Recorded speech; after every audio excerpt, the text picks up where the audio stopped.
I want to take another look at ML researchers' production. I have some higher level terms that we're going to contrast. I think this provides a helpful lens. And the motivation here is I've been reading Todd Underwood's book, Reliable ML Engineering, and he lays some of this out in the principal co-authors in a really interesting way. I've modified it slightly that's more meaningful for me and I want to share.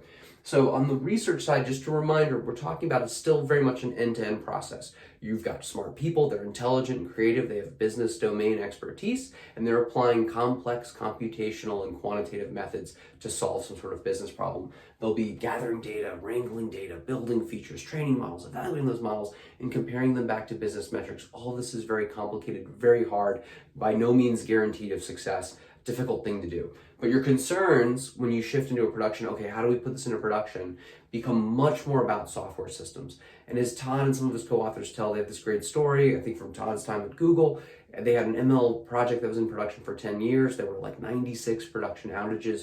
Over 2/3 of those, like over 60, were software related or were non-ML related, data pipelines, distributed computing problems.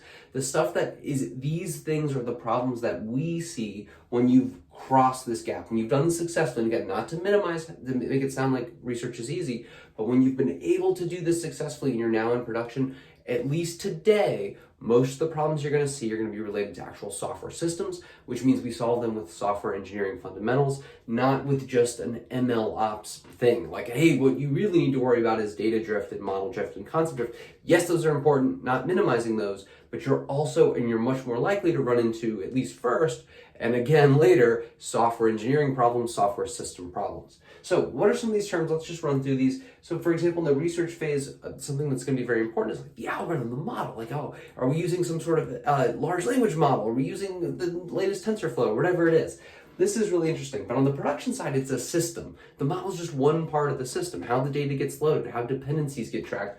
All of those things are important because it's all about the system at the end of the day, which leads into kind of the benefit. What are we trying to do here? Well, on one level, on the emotional level, it's like, let's make things easier, faster, more productive when we're in the research phase. That's the goal.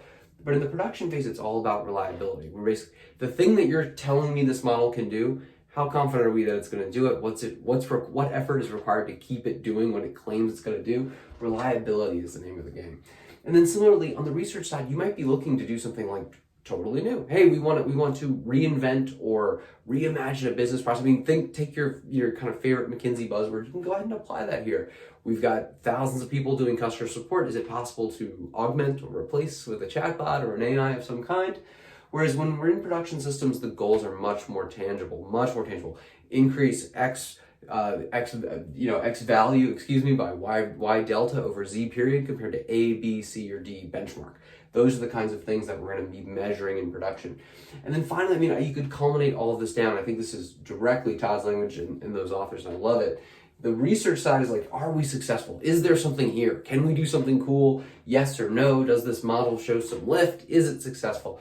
But on the production side, it's all about, is it worth it? At the end of the day, when we add up all of the costs, all the efforts that we're going to need, not just to build, but to maintain, does this actually make sense? You may have an amazing model, of course. And again, I don't want to trivialize this because building amazing models is not easy. Most of them fail.